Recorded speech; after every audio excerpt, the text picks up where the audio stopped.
Alors Yanis, l'enclave d'Afrine est désormais aux mains de l'armée turque. Après 2 mois de combats intensifs, la milice kurde du YPG a été contrainte d'abandonner la ville et de se replier. Oui, Afrin était donc l'objectif de l'offensive lancée le 20 janvier par la Turquie pour chasser de la frontière turco-syrienne les milices kurdes des unités de protection du peuple, les YPG.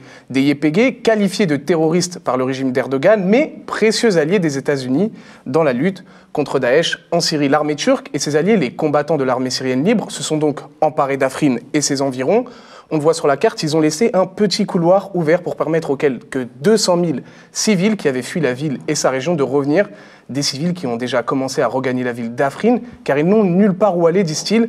Ankara, de son côté, réussit son coup de se poser en libérateur de la ville. Et donc, à Afrin est désormais brandi le drapeau turc, mais aussi celui de l'armée syrienne libre. Ces 2 drapeaux sont aux côtés de celui du Rojava.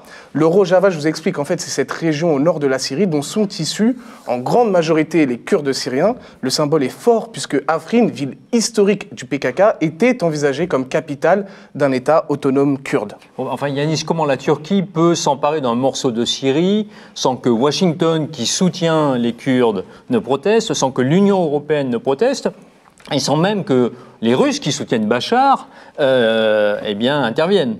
C'est ce qu'on a essayé de comprendre, et donc Assina Meshaï a contacté Fabrice Balanche, spécialiste de la Syrie.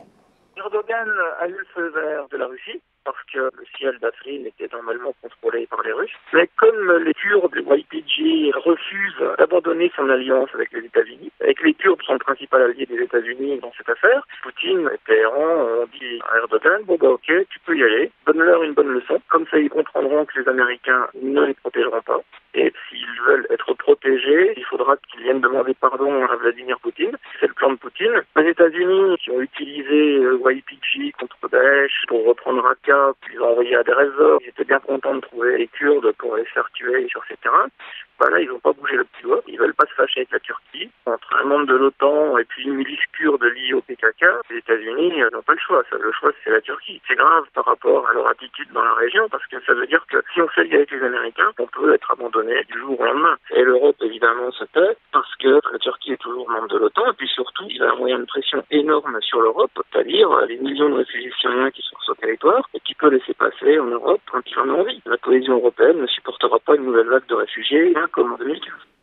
Voilà, on est donc actuellement dans un grand échiquier politique, et les Kurdes en payent le prix. Et c'est pas fini, puisque le président turc Recep Tayyip Erdogan a annoncé aujourd'hui qu'Afrin n'était qu'une première étape. Il vise l'ensemble de la frontière turco-syrienne et veut s'attaquer aux principales villes tenues par les milices kurdes. Le but d'Erdogan est simple, c'est donc d'avoir la main mise sur le nord de la Syrie. Quant aux Kurdes du YPG, ils ont annoncé de leur côté qu'ils comptaient bien libérer Afrin de la Turquie et de l'armée syrienne libre. Vous l'aurez compris, Serge Iban, c'est pas fini.